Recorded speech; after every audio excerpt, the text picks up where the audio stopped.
Hey guys and girls, it's Nathan here obviously, and as promised we're out looking at some other properties that I've purchased over the last decade. Here I am today standing in front of a 2-bedroom villa. It was purchased probably 6-7 years ago. Purchase price on it was $137,000 and rent was $160 per week. When I purchased the property, I believed that the property was under rented. I rented it out for $220 straight afterwards, got rid of the tenants, put some new tenants in, then put the rent up to $240, and then I got some new tenants at $240 per week, put their rent up to $260. Anyway, fast forward to where we are today, like the area's changed and cleaned up a lot, and a lot of people used to say to me, look Nathan, you know, you can't make money in Mount Druitt. There's no money to be made. You shouldn't be buying properties. They never go up in value. You should go and buy in this area because you'll get a better tenant or whatever. Let me just say I never had issues with tenants.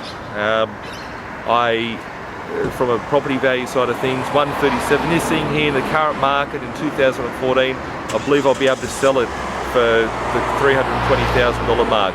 Old 2-bedroom units are selling for that. This is a 2-bedroom villa that's been fully renovated. New tiling throughout, new bathroom, new kitchen, new everything.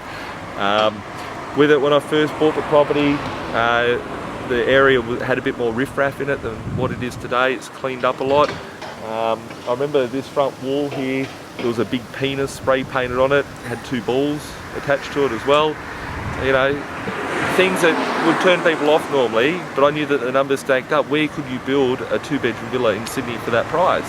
And you know, in 2014, as me sitting here talking to you, when I was buying, these properties that I'm going to show you on this course of videos are going to be ones that I bought in the GFC when people were losing their jobs.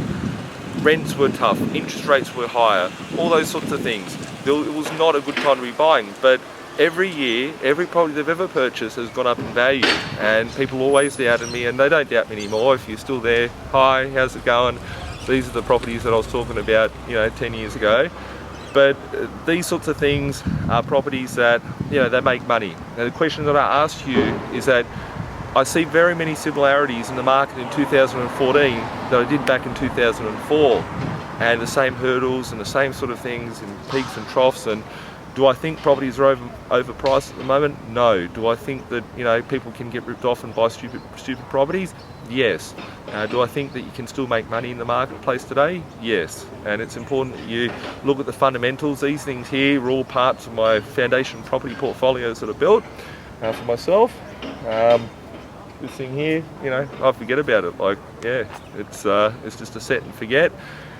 If it wasn't for this sort of properties, it wouldn't have been able to tell my boss where to go. If it wasn't for these sorts of properties, it wouldn't be putting me in a position today where I can buy cool cars, where I can, you know, buy nice houses to live in, where I can go off and do nice things, or go and buy, you know, motel blocks, shopping centres, unit blocks, whatever.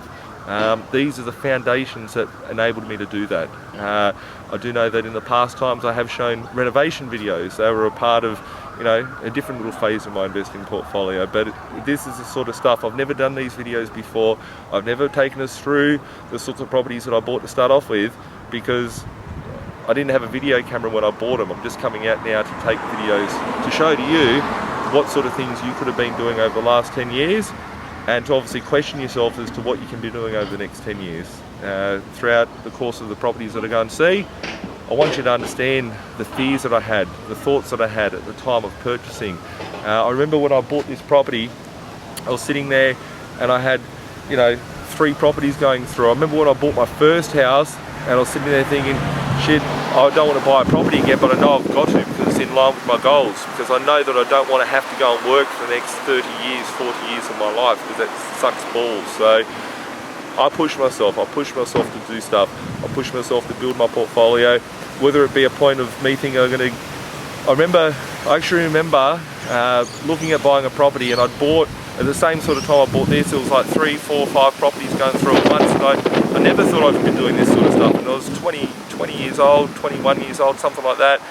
And the mindset that I was thinking at the time was, you know, if I buy another property, I could go bank repo, because I'm seeing so many other people go bank repo. But I didn't realise, like, I had cash buffers and all that sort of stuff. I was working 2 full-time jobs.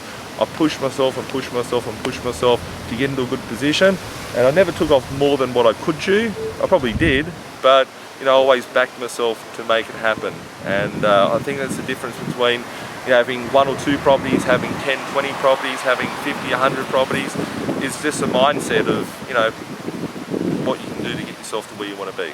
So we'll catch up soon. We'll go have a look at another couple of properties and we'll go from there. See us.